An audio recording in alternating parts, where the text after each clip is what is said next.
Hi, this is Kylie Coo. Welcome to my studio.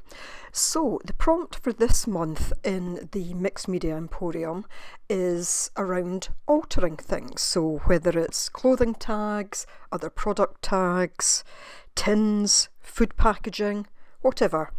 And today I am going to be doing some altered clothing tags and product tags, and I'm just showing you the variety of things that I have here. This is only part of my stash of these tags.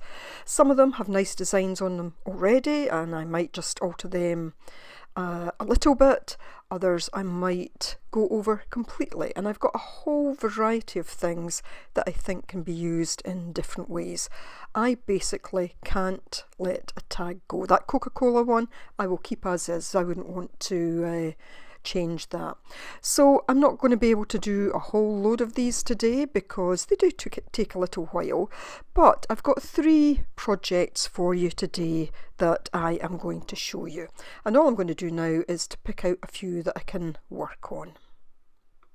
Now, I got a little bit ambitious with how many I could get done in one video, so I had to limit it a bit to just 3 kind of projects. So first off, I'm going to take these tags that I've looked out. 3 are exactly the same, from the same kind of type of clothing, and one is this bigger tag. And what I'm going to do is to put several layers of gesso on. Now, you don't always have to gesso them. If you were collaging, they wouldn't need to be gessoed, but these ones I'm planning to do mainly a kind of paint type effect on them.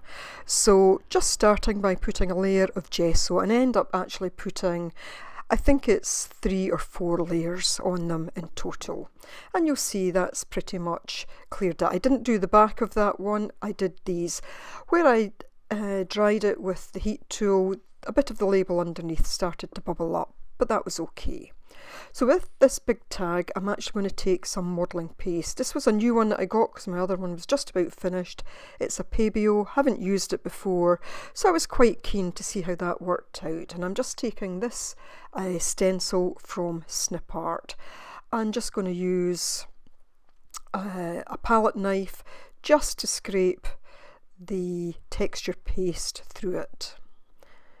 There's a bit of colour come off my stencil, but that's okay because I'll be covering it up anyway. And basically I'm going to do this in kind of 3 places. I always like to work in kind of 3s, that kind of odd number, and just spreading it about. I wasn't entirely certain what I was going to do with the tag at this point, but I knew I wanted some texture on it. So I've got that in place, and all I'm going to do is to put that to the side and leave it to dry. I wasn't sure how long it would actually take to dry. So while that's to the side drying, I'm now going to work on these 3 tags.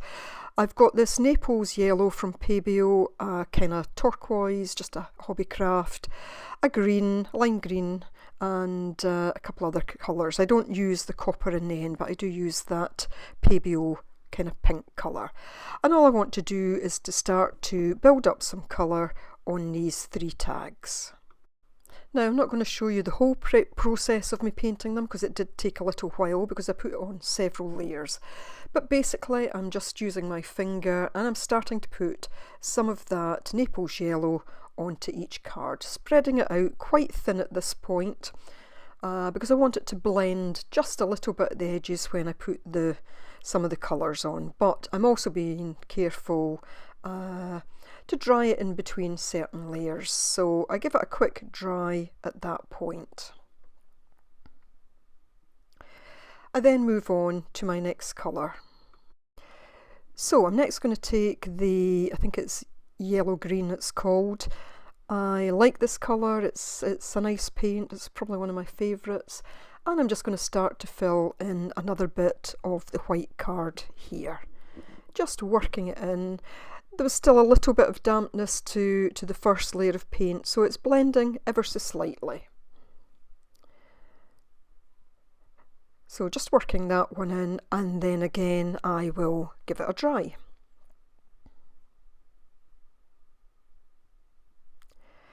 And then next I take this kind of turquoise colour and doing the exact same again. just working it in with my finger. It picks up a little bit of the texture from the gesso underneath. Now going to start to do a second layer, and I just work that in. I won't show you, but I finished that side and now on to the next. And what I'm going to do on the other side is use the Naples yellow again and the green, but this time I'm going to introduce the pink. And that's that done. Now I'm going to cut some circles just from this old book page. I'm not looking for these to be a perfect shape, I just want a few things to add to my cards. And now I'm going to take just a glue stick and I'm just going to glue those circles in place on both sides of the card. Some I'll have hanging off the edge, some it will be the entire circle on it, just creating a bit of interest. That one I just fold right round to the other side. And I'm just going to do this on each of the cards, trying to ensure that no two look exactly the same. Not that there'd be any issue if they did look the same, I just wanted them each to be that little bit different. Once that's done, I'm taking this stencil, which is also a snip art stencil, and on this side where I had the turquoise, I'm now going to take the pink and just use a stenciling brush to put some circles onto it. Again, just in different parts of the card, not looking for an even pattern on any of them. So that's the 3 cards done on that side, and what I'll do now is to change them over, and then I will use the blue on the other side. So the other side had pink on it, so I'll now move on to using the blue. So again, just using that stencil brush, you could use a makeup sponge, anything of that sort, just to stencil through. Not looking to layer it on too thickly, but just as it comes. So now I've got this plus sign stencil from the Dusty Attic, and I'm just actually going to use my Stays On ink pad. I don't want this to be a standout black. I know that ink will sit a little bit in the background, and I just go over both sides of the cards with that. Again, just it's about mark making, just showing that the addition of just little bits of a stencil here and there really just starts to allow the card to pop. Then just taking an ordinary pencil and going around the circles. Just a very rough outline to them. You can see it, it doesn't stand out as much as a black pen, but this is what I wanted to do at this point. So just going around all of those circles. Once that's done, I take this Sharpie water-based marker, and all I'm going to do now is to start making marks with the white pen, again just on both cards and on both sides. Just random patterns, dots and dashes and crosses and whatnot. So again, just all about adding interest. Once I've done that, I then take this black marker, black acrylic paint marker, and again I'm just going to do the same with that, just different marks here and there. Dots, dashes, circles, just a variety of marks on the cards. Now that that's done, I'm just going to go around them with my black Stays On ink, and that just helps the card pop that little bit more.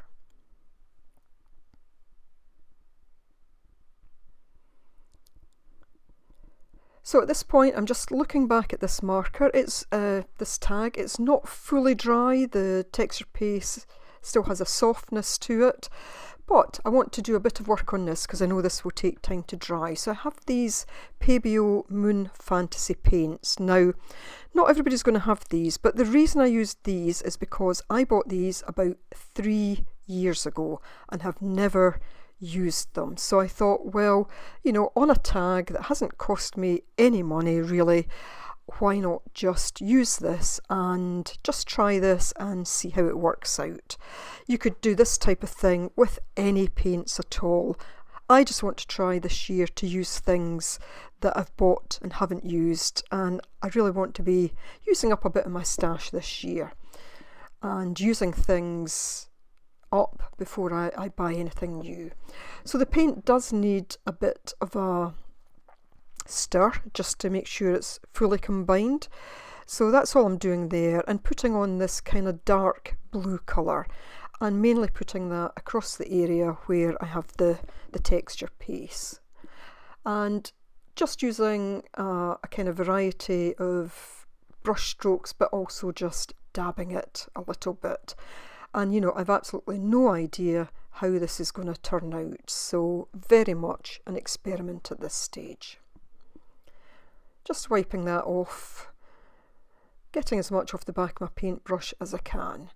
I've then gone on to this kind of turquoisey colour, and again just using a kind of similar effect, a bit more dabbing this time. You see there, just putting my brush kind of flat, dabbing it on. Wasn't sure what to expect. The paints talk about having a pearlised effect, also a kind of hammered effect. I don't know if some of the different colours do different things. It certainly looked like that by the time I was finished the tag. Then I take this green one, and I really mainly just kind of dab this one, and I really like the effect that starts to come from it. It almost has that kind of cell effect that you will see sometimes with the kind of fluid art painting, and you can see it almost, the bubbles almost just starting to form there, those little cells. So I decide to try and start to blend them in a little bit, so using some of that green over the other colours as well. Now, what the packaging said was that it's 2 hours to touch dry, and I think it was something like 10 hours until it was completely dry. So again, I've put that to the side. So just repunched the holes that were in my little cards there, and just looking at what I might do with them. And I could have kept them separate, but I decide that I'm actually going to combine them in some way. So just taking my Tim Holtz Chit Chat words, adding one to each side of each card, and then going round that with a pencil. So I have this piece of, I don't know, type of Hessian linen or something, and just a little bit of organza ribbon, and all I'm going to do is use those and tie the 3 tags together. I also take this black bulb pin, and I'm just going to add a couple of very small beads to them. They were quite tight to go on, but I'm just going to add these small beads just as a bit of decoration. I then just put that through the ribbon and let that dangle down. And I would imagine that I might put this into some other journal, or you know, I might just have that sitting there as inspiration. So I've now got these 3 that are pretty much the same, and I'm going to keep this very simple. I'm thinking that I can use these as tabs on a journal. So just clearing some things out the way there. So with these, I'm just going to take a book page, and I'm just going to glue each one down onto the book page. Once they're in place, I just take my brayer just to go across them, roll across them, and make sure that they're well stuck down. So I do this on both sides. I cut it out, then I do the other side, and now I'm just cutting them down to a more appropriate size for the journal that I'm going to put them in. I simply take some of this Tim Holtz Ideology washi tape. I keep this very simple, very straightforward, and I just start to attach some pieces of washi to each of those. I've put some off to the side that I'll use in future, but all I'm going to do is show you here how I'm going to use them in the little journal that I made a few weeks ago. And again, I'm just going to use my stapler, my tiny attacher, just to put those in place. I like using staples in journals. I think sometimes it gives it a kind of rustic look, and these little tabs were rustic, and to me just went quite nicely with this. So I will use the others probably in this journal and in the other little journal that I made, or indeed in any others that I have. and I'm quite happy with that, and still some of my projects from previous weeks in there. So now back to this tag, and you can see the effect that has. I could have put it on thicker. I think it would have emphasised the effect even more, but I'm happy with the way it is. I was going to make this into a longer tag that could go in a journal, but there was just something about it that I thought this would make a nice cover for a mini journal. So for the internal pages, I've just pulled out lots of scraps of paper, just things lying about, some painted papers, and this one paper pad. I think this perhaps came from B&M store here in the UK, but I can't remember for certain. But all I'm going to do is to use some of this paper to cover the back of the tag, so that will form the inside of my actual journal. So I cut my pages out, that's them, and I'm just going to round the corners because the journal cover is rounded. So this will give me pages of about 2¼ by 2½. So I folded those into 2 signatures, and all I'm going to do is to put an eyelet through what was the hole in the tag. I'm now going to line these up as best I can. I'm just kind of eyeballing it, and I'm going to use my awl, and I'm going to punch 3 holes to put the signatures in. So 3 holes for each signature, roughly 1 in the middle, and then the other 2 kind of equidistant, just having to go through that a little bit more. Had to push on the cover quite hard. I think just with that paint coating it was quite robust, let's say. So getting those in place. Obviously it could have been lined up fully, but I just wanted to eyeball it just for speed. So I've put the first signature in, just doing the second, so in through the middle, from the inside, up to the top, just making sure I'm getting it through all the pages. Pull it through. The needle was a bit difficult to pull through. I could have done with making the holes a little bit bigger. Right down to the bottom, into that, pulling it through, and then I'll go back to the middle hole, through there, just making sure it goes the other side of my waxed thread, and then I will just tie that off. So it's a small journal, but I thought it was quite a cute little journal. I'm quite happy with it. Not sure what I'll put in it, but maybe little bits of collage. Don't know yet. We'll see when the time comes. So I decide that it needs something to hold it closed. I had this ribbon, again had that for a little while, so I'm just going to put some of that on. So I just thread it through the eyelet, just tie a knot in that, and that will hold fine. I neaten up the edge of it.